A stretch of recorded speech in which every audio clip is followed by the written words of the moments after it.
बिहार में शराबबंदी को लेकर बिहार के डीजीपी गुप्तेश्वर पांडे ने माना कि थाना संरक्षण के बिना कोई एक बोतल भी शराब नहीं पी सकता। बता दें कि बिहार में शराबबंदी के बावजूद शराब पकड़ी जा रही है। वहीं इस मामले में बिहार के डीजीपी गुप्तेश्वर पांडे ने बताया कि शराबबंदी को सफल बनाने में थानेदार, चौकीदार सहित समाज के सभी लोगों को आगे आना होगा।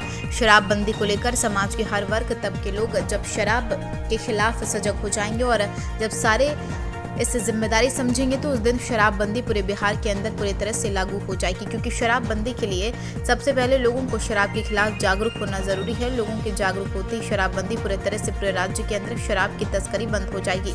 शिवशेश्वर सिंह की रिपोर्ट। चौकीदार, थानेदार और वहां के जनप्रतिनिधि अगर तीनों मिल करके आपस में काम करें, कोई ऐसा चौकीदार नहीं है जिसको नहीं मालूम कि हमारे इलाके में कहां दारू बनती है, कहां बिकती है, देसी या विदेशी।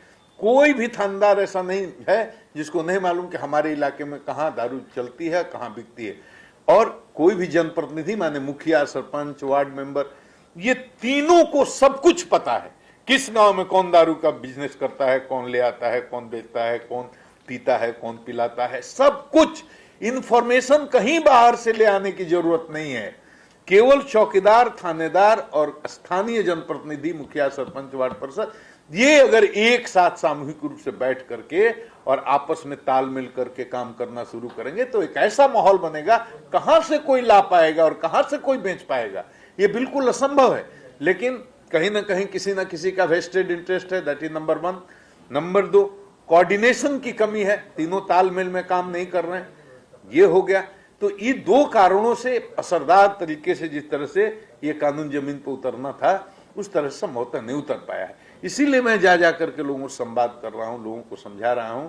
अब ये जो लीडर्स बैठे हैं पुलिस फोर्स के, जो हमारे एसपी हैं, जिले के हमारे जो प्रशासनिक डिस्ट्रिक्ट मैजिस्ट्रेट्स हैं, ये लीडर्स हैं, तो इनको ये इंश्योर करना चाहिए कि कैसे स्थानीय जनप्रतिनिधियों में, स्थानीय थानेदारों में और स्थानीय चौकीदारों में किस तरह से कोऑर्डिनेशन हो जाए। जो जिला पदाधिकारी और जो एसपी साहब अपने जिले में ये बढ़िया कोऑर्डिनेशन बना देंगे तो इसके बड़े ही सकारात्मक नतीजे आएंगे। तो इसको अपने अपने जिला को मॉडल बनाने की कोशिश कीजिए।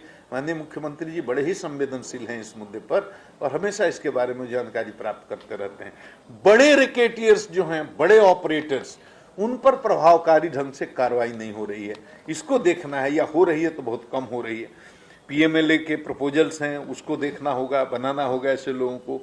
और जैसा मैंने कहा कि स्पेशल फोकस करना होगा बॉर्डरिंग डिस्ट्रिक्ट पर, जहां से बाहर से शराब आते हैं, यूपी है, झारखंड है, बंगाल है।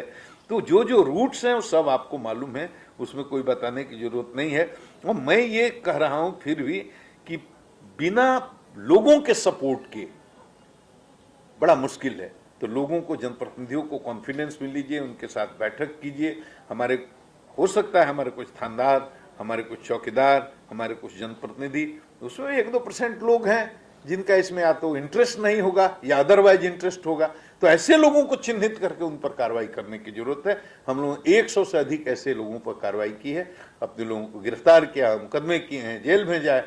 अब तो क्लियर मेरा आदेश है कि शराब पीने, पिलाने या बेचने, बिचवाने के स्पष्ट आरोप में अगर कोई आदमी पकड़ा जाता है तो मुकदमे करो, जेल भेजो और संविधान की धारा 311 में उसको उसी दिन, दूसरे दिन उसको डिसमिस कर दिया जाए।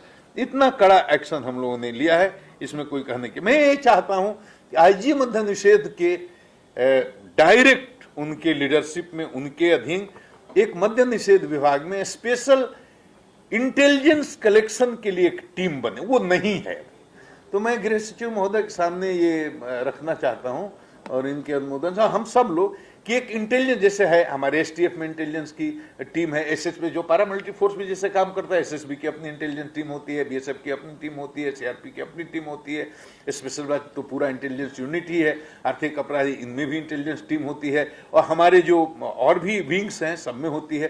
तो मद्य निषेध में सबसे इंपॉर्टेंट चीज है इंटेलिजेंस कलेक्शन, और इंटेलिजेंस एकदम एक्शन ओरिएंट स्पेसिफिक हो कि एकदम एक्शनेबल, जिसको कहते हैं एक्शनेबल इनपुट हो, हमारे पास इंफॉर्मेशन हो जहां हम जा करके हिट कर सकें। अभी आज ये मद्य निषेध जो नए आए हैं, इनका परफॉर्मेंस बहुत ही ज़्यादा अच्छा रहा है। मैं इनको बहुत बहुत धन्यवाद देता हूँ। बहुत भारी भारी मात्रा में लोडेड ट्रक के साथ शराब, लेकिन अकेले कोई इसमें काम नहीं कर सकता। इसमें सामूहिक रूप से हम सब लोगों को लगना होगा, सब एसपी लोगों को, सब डिस्ट्रिक्ट मजिस्ट्रेट लोगों को केवल लीडरशिप देना है। एक बात आंख कर खोल करके देखिए कि नीचे थानेदार, चौकीदार, इसमें से कोई आदमी या जनपद, इसमें से कोई आदमी इस गेम में इन्वॉल्व न, अगर हो तो उसको चिन्हित करिए, उसको दंडित करिए। और कोऑर्डिनेशन जिस दिन बन जाएगा थानेदार, चौकीदार और स्थानीय जनप्रतिनिधियों में, आपका 80% काम आसान हो जाएगा और चोरी कोई बेचने का, धंधा करने का हिम्मत भी नहीं करेगा। इतना ही मुझे कहना था। और टारगेटेड रेड्स हों और बाकी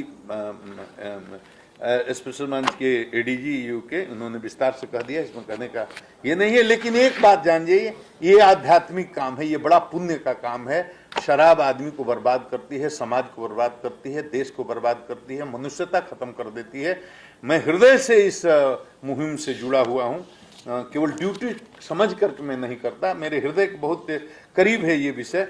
मैं चाहता हूँ इसको आप भी अपना मिशन बना करके काम करेंगे तो बहुत जल्दी इसके नतीजे आएंगे।